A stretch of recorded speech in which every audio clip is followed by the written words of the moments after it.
రంగారెడ్డి జిల్లా మూడుచింతలపల్లి మండలం కేశవాపూర్ గ్రామంలో పలు పార్టీలకు చెందిన కార్యకర్తలు బీఆర్ఎస్లో చేరారు. గ్రామ ఉప సర్పంచ్ పోషమ్మతో కలిసి పలువురు వార్డు మెంబర్లు దాదాపుగా 50 మంది మంత్రి మల్లారెడ్డి సమక్షంలో బీఆర్ఎస్ పార్టీలోకి చేరారు. వారికి మల్లారెడ్డి గులాబీ కండువా కప్పి పార్టీలోకి సాదరంగా ఆహ్వానించారు.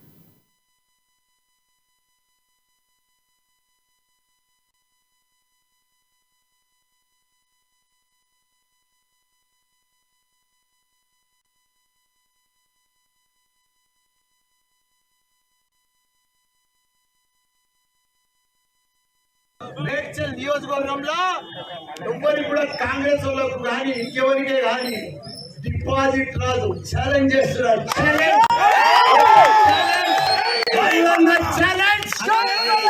ఛాలెంజ్ చేస్తున్నారు. డిపాజిట్ రాదు. వాళ్ళు ఏమనుకుంటున్నారు? ఏదో పాతకాలం అనుకుంటారు.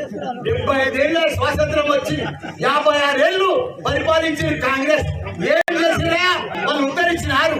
ఒక కరెంట్ ఇచ్చినారు, తాగునీరు ఇచ్చినారు, సాగునీరు ఇచ్చినారు, ఒక కళ్యాణ లక్ష్మి ఇచ్చినారు, ఒక ఆసరా పింఛన్ ఇచ్చినారు. వాళ్ళ ముఖాలకు దరిద్రులు పెద్ద పెద్ద మాటలు మాట్లాడుతూ దొంగలు, ద్రోవులు, రైతులకు అన్యాయం చేసి రైతులు ఎంతో మంది చంపిన వాళ్ళు. కాబట్టి వాళ్ళని ఎప్పుడు కూడా నమ్మొద్దు. మాయమాటలు చెప్తే మనం వాళ్ళని తరిమి కొట్టాలి.